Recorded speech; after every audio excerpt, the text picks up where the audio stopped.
Tree frowned and touched his left hand to his head, as though puzzled. Then he held his right hand forth, palm to the left, thumb folded in, 4 fingers pointing down to the earth. "Are your people the horse hunters?" he had asked. She shook her head, trying to indicate that she understood nothing.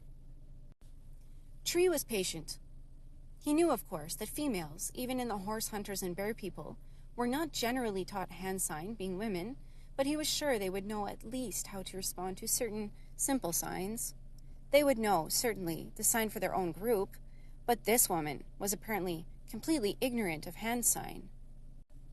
He removed the rope from her ankles, tied one end of it about her neck, and tied the other end about a tree, and over a branch some 5 feet from the ground. He regarded her, his captive. She looked upon him. Never before in her life had she seen such a male. Her imagination had not even dreamed that such a man could exist. Such men, she thought, could not exist in her time. In her time, there was no place, there could be no place for such men as these. Before him she felt, as never she had in her own time, even before Gunther, a complete female. Never before had she understood the import of 2 sexes as she did now. It suddenly seemed to her, as it had never before, radically and explosively significant that there were 2 sexes, and how overjoyed she was that she was one of them. But, in fear, and still feeling pain, she drew back from him, for he had hurt her. And, too, she was a woman of another time. Such a man terrified her. And suddenly she understood that the cost of civilization and the ascendancy of women was the crippling of such men, or their destruction. They were like great beasts that must be broken or killed, that there might be the triumph of mildness, the victory of plows and religion, of fears and superstition, of complacency, of contentment, of smallness and being afraid and mediocrity, and keeping in one's place and being polite, of camouflage and invisibility, of passionless camaraderie, of achieving prescribed adjustment, of smiling normality, and being safe and indistinguishable from others, and quiet, and then dying. She looked upon him. He was not such a man. Tree did not speak further to her. He sat across from her, observing her. "Please do not hurt me," said Brenda Hamilton to him. She knew it was foolish to try to speak to him, but she could not stand the silence, his watching her. In the group, men and women often looked at one another, sometimes for minutes at a time, simply seeing one another. In Hamilton's time, our present day, men and women looked at one another, but they seldom saw one another. There's a great difference. Hamilton was uneasy and wanted to cry out. She had never, in this way, been seen. In his eyes, and the carriage of his head and body, the subtle movements of his face, Hamilton sensed, even though he was a gross savage, little more than an animal, great intelligence. She sensed, somehow, looking at him, that his intelligence was far greater than hers, or perhaps even Gunther's or her Jelson's, in spite of the fact that, doubtless, he could not read nor write, in spite of the fact that he must be little more than a primeval barbarian, ignorant, uncouth, illiterate. And in looking at him, she understood sharply, with devastating force, for the first time, the clear distinction between learning and intelligence. He could not be learned, certainly not in the senses in which she understood that word, but she knew and felt, looking upon him, that he was of incredible intelligence. But his hands, too, seemed strong and cunning, supple and powerful like the rest of his body. It startled her to find, conjoined with intelligence, such strength and power, such size, such supple muscularity. The mighty brain, she sensed, had in such a body its mighty throne.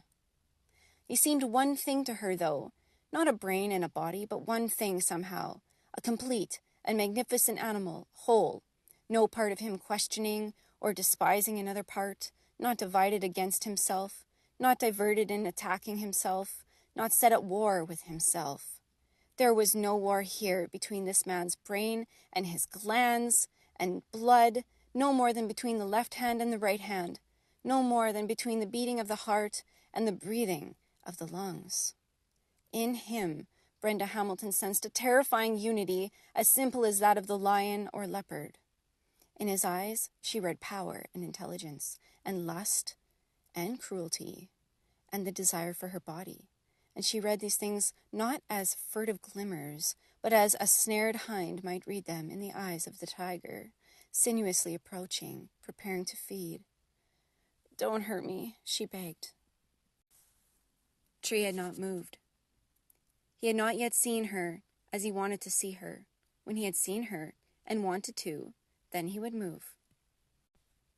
Hamilton turned her head away from him. She could not bear to look at him. She could not meet his eyes. She knew now why civilization had no option but to break or destroy such creatures.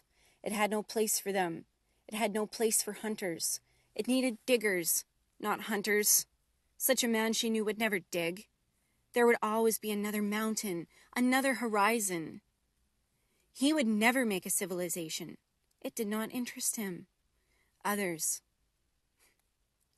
would make a civilization and breed in their hundreds and thousands and then millions, and the world of the hunters would be smothered, and the planet would be covered and crowded with the diggers.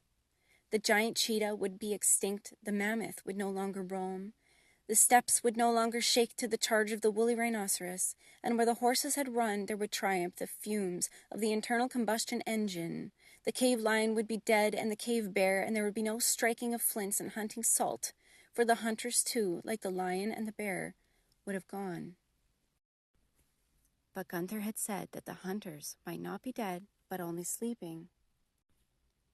And Herr Jelson had said to her, "Turn their eyes to the stars." "There's nothing more to hunt," Hamilton had told Gunther. "There are the stars," had said Gunther. Hamilton again looked at Tree. The hunters would rule the world for thousands of years, and the diggers, perhaps, for little more than some dozens of centuries. The long triumph would be that of the hunters and the beasts, and they might not wish to share the diggers' world. "They're like animals," she thought. Brenda Hamilton, though enlightened, though informed, though historically aware, was yet a creature of her own times and conditionings, of a world in which her attitudes and feelings had, without her knowing it, been shaped by centuries of misery, unhappiness, and mental disease, thought to be essential in guaranteeing societal stability, thought to be the only alternative to chaos, the jungle, and terror. Fear and superstition, often by men whose gifts for life were imperfect or defective, and hated or feared life, poured like corroding acids into the minds of the young, had been a culture's guarantee that men would fear to leave their fields, that they would keep the laws, that they would pay the priests and the kings, that the hunters would not return. But the women and the men on whom Brenda Hamilton looked had not felt this oppressive weight. They were free of it, simply free of it. They still owned the world and the mountains and hunted the animals and went where Spear decided they would go. They were as free as leopards and lions, as once men were, as once men might be again, among new continents, among new mountains, once more being first, now among the stars.